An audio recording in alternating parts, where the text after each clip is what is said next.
Hello and welcome. Do you know what a bee says when it comes back to its hive? Hi honey, I'm home. In this video, we're back home with substitution and integration by parts, two techniques that we learned in previous packets. Only this time, we're going to extend the techniques to definite integration. Let's take a look at the notes. We'll start with substitution. It gives a little note that says, when using the substitution method with definite integrals, change your limits to be in terms of u. So example 1 says, find the integral from -1 to 1 of 3x squared times the square root of x cubed plus 1 dx. So here we have a definite integral because we have these limits of integration, these numbers on the bottom and top of the integral symbol. And we know that by the fundamental theorem of calculus, part 2, if we can find an antiderivative of this function, then all we have to do is plug in those limits of integration and subtract. So let's try to figure out how we can find an antiderivative. Well, it turns out we can use substitution to help us out there, right? So if we let u equal what here? If we let u equal, if you said x cubed plus 1, then that would be correct. If we let u equal x cubed plus 1, the du, the derivative of u,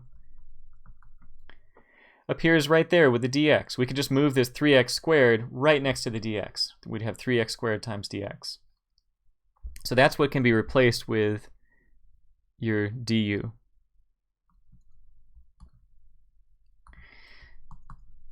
So then inside your new integral, you would get, well, you have the square root of u du. But what to do about these limits of integration? Well, notice that really these are x equals -1 to x equals 1. Even though we didn't explicitly write x equals -1 to x equals 1, these numbers are in terms of x because we're integrating with respect to x. There's a dx right here, which indicates which variable you're integrating with respect to, and that's x in this case. So this is x equals -1 to x equals 1. So what we want to do is, if we're now going to be changing our integral to be in terms of u, we want our new limits of integration to be in terms of that new variable, u. So what we need to do is figure out when x is equal to -1, what is u equal to? Because that's how we can replace x equals -1 with u equals something for our lower limit of integration. Well, we can use the relationship that we set up between u and x here. When x is equal to -1, u is equal to -1 cubed plus 1, which is 0. So we get u equals 0 is our lower limit of integration. Then we have x equals 1, u equals 1 cubed plus 1, which is 2. So that's our upper limit of integration. Notice that everything about this integral is in terms of u. It's all about u. So we have not only is the function in terms of u, the du is there, but also our limits of integration now are in terms of u. Now we can finish the integral off without ever having to look back to x, in fact, because eventually what we're going to get is some kind of number, the number that represents the area under the original curve from x equals -1 to x equals 1, or as we restated it, the area under this square root of u function from u equals 0 to u equals 2. What we'll have to do is think about this as u to the half to figure this out so that we can get an antiderivative of the square root of u.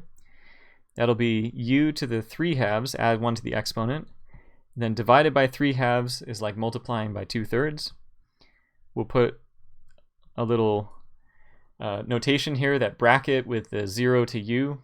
This is, again, the fundamental theorem of calculus part 2, or also called the evaluation theorem that we're using here. And then as a last step, we'll plug in those limits of integration, and I should have written a 2 here. Like plug u into u, that's kind of strange. So we have 2/3 times 2 to the 3 halves minus 2/3 times 0 to the 3 halves. And here 2 to the 3 halves is like 2 times the square root of 2. So that 2 square root of 2 times another 2 is 4 square root of 2 over 3. And then this is all 0 off to the right. So 4 square root of 2 over 3. That's the area under this 3x squared square root of x cubed plus 1 function from x equals -1 to 1.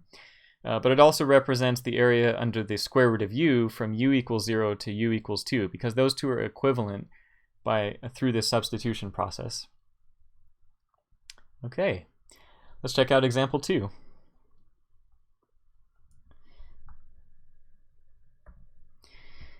Okay, so with example 2, we have cotangent x and then cosecant squared x dx. What would be a good choice for u here? There's a function whose derivative appears with the dx, aside from constants. So if you said let u equal to cotangent x, then that would be correct. The du is negative cosecant squared x dx. We don't see a negative cosecant squared, but that's okay. We can go ahead and divide the -1 over, or multiply both sides by -1, and we get negative du equals cosecant squared x dx. So at this point, we've got cotangent turns into u. The negative cosecant squared x turns into, the cosecant squared x dx turns into negative du. So the only thing that's left is to convert these limits of integration into u. Now we're not going to write x equals on top and bottom here. That was just for extra clarity on the first example. Nor are we going to write the u equals down here. But we are going to convert those x values into u values. Let's do that on the side. So when x is equal to pi over 4, u is equal to cotangent pi over 4. And cotangent pi over 4 is 1. Then when x equals pi over 2, we have cotangent pi over 2, which is 0. So we got to be careful here. So when x is equal to pi over 4, that was the lower limit of integration. We got u equals 1. So u equals 1 goes on the bottom. Then the pi over 2 got converted into a 0 on the top. And we got to be careful because it looks a little funny to have the top number smaller than the bottom number. Usually it's the other way around. Well, we can still proceed though. We can write this is the antiderivative of, looks like negative u, so that's going to be negative u squared over 2 from 1 to 0. Now if you don't like that negative and you don't like that flipped the lower number on the top of the limit of integration and the bigger on the bottom, if you'd like to flip these two around, remember that there's a definite integral property that allows you to do that. If you flip the limits of integration, you flip the sign of either the original, the integral, so that could be applied to the original function, or to the antiderivative as well. So at this stage we could write this is u squared over 2 from 0 to 1. Could you have done this with the integral? Absolutely. You could take this negative sign out, and then flipping the limits of integration would flip the sign of the integral from negative to positive. And so you could do that either initially right here or after you take the antiderivative, or find the antiderivative. It just makes it a little bit easier to write these things because you don't have that extra negative hanging around. Whoops, division by 0. Oh man, all kinds of crazy stuff is happening right now. The computer explodes. Okay, so we got a half for that one. Let's do one more example, example 3, before we call it a video. All right, oops, I'm gonna go this way. So for this one, actually I'm gonna go that way. So for this one we have evaluate the integral from negative pi over 4 to pi over 4 of tangent x dx. Now in this case, it's under the substitution section, so we're going to be thinking about substitutions, but with tangent x, there's not really much we can let u equal to where the du would appear with the dx. I mean, if we let u equal to tangent x, the du it would be secant squared x dx, but we don't see that here.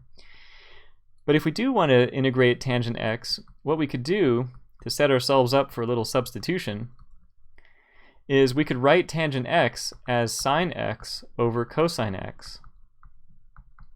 When you see tangent x, that should be immediately one of the things that the alternate forms that you see tangent x as. You should always see tangent x as like a sine x over cosine x to see if it can lead you into any direction that you want to go. You don't always want to write it sine x over cosine x, but sometimes you do. And if you can look ahead, this will help out. So here, it's going to be easier to set up a substitution. You're going to be able to let u equal, what would you let u equal to in this case? If you said cosine x, that would be correct.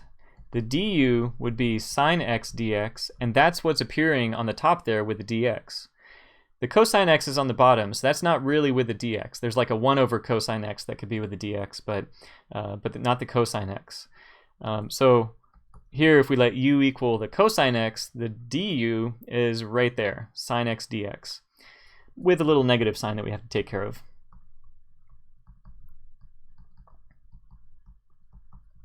There we go. So the sine x dx is going to get replaced with a negative du. Now, I'm going to go ahead and preemptively change our limits of integration as long as we're changing our the variable. So I'm going to write when x is equal to negative pi over 4, u is equal to cosine negative pi over 4, which is root 2 over 2. And when x equals pi over 4, u equals cosine pi over 4, which is root 2 over 2.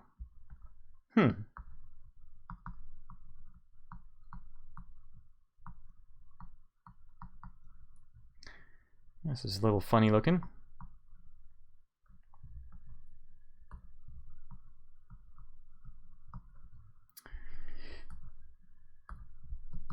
Okay. So this looks funny, doesn't it? The limits of integration turned out to be the same. What does that mean?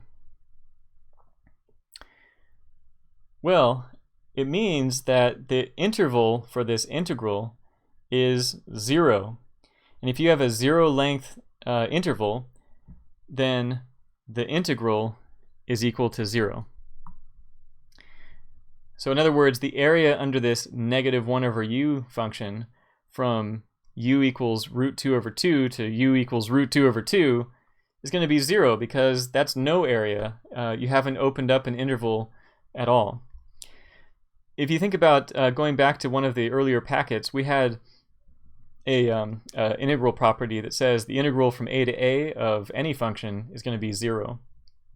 Because again, your interval, I get those confused all the time. Your interval from a to b is 0 width, and so that's not going to open up any kind of area. Your delta x calculations would all be 0. All right, that's enough intervals and integrals for the day. So thank you for watching this video, and see you in the next part.